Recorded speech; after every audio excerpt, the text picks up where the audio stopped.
Thank you for subscribing to my channel. We are in Pregnancy Myths and Truths. I am Dr. Nikhil Datar, gynecologist from western suburbs of Mumbai. When she feels the first movement of the baby in her womb, she is absolutely ecstatic and happy. And naturally so, because that is the first sign of a new life that she is able to feel within herself in her body. Naturally, her near and dear ones are also going to be very happy, but soon she starts getting bombarded with lots of medical information. Keep a watch onto the baby's movements. You must write it down. You have to be very vigilant during pregnancy. There are many websites, many apps, many books which give further gyan to her, and she almost starts behaving like a detective, keeping a watch onto the baby's movements all the time. And then sometimes she lands up reading some authentic medical literature. This is one of that article that I am quoting here from Lancet, a very reputed medical journal, which actually questioned the importance of fetal movements, whether it makes any sense or no. Confused?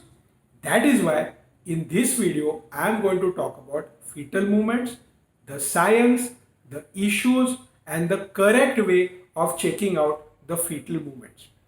Now, this is a very important topic, and that is why in the description below I have given links to the authentic medical information that I am quoting from, so that if you are interested, you can cross check the references that I am giving. At around 20 weeks of pregnancy, the mother starts feeling a little bit of kind of a movement in her tummy. Usually it could be like a small butterfly, or it could be like a rumbling of the gas, and as and how the baby becomes bigger in size, she starts feeling more movements or more pronounced kind of movements. There could be somersault kind of movements, there could be kicks kinds of movements, rotational movements, elbow kind of movements, jabs, hiccup kind of movements. Now, all these are movements. There is no difference between all of them.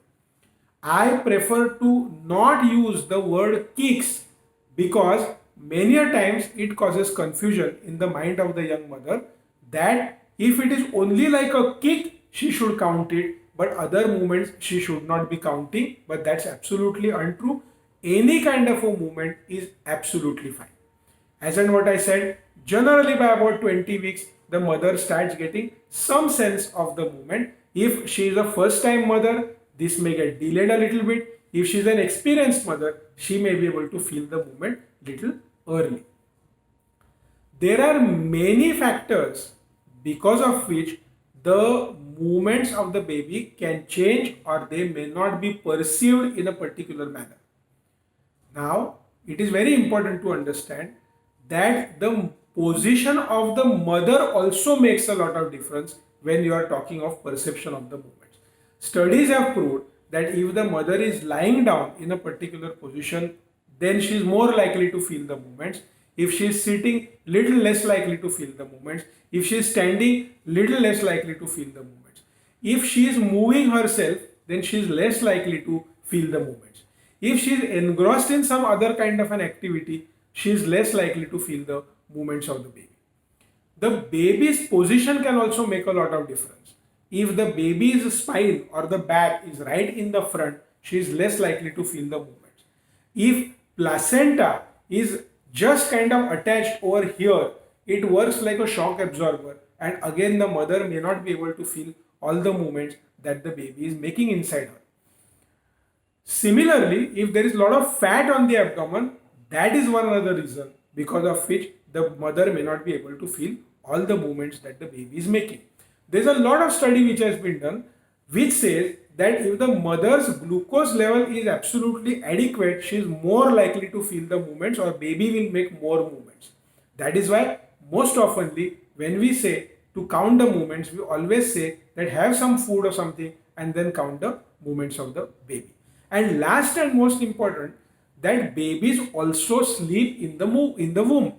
Generally, the babies sleep between 20 to 40 minutes at one go. Sometimes they can sleep right up to 90 minutes in the womb. So naturally, if the baby is sleeping, then you will not be able to feel the movement. That is why I always say that counting the fetal movements is important but an extremely inaccurate way of checking onto the baby.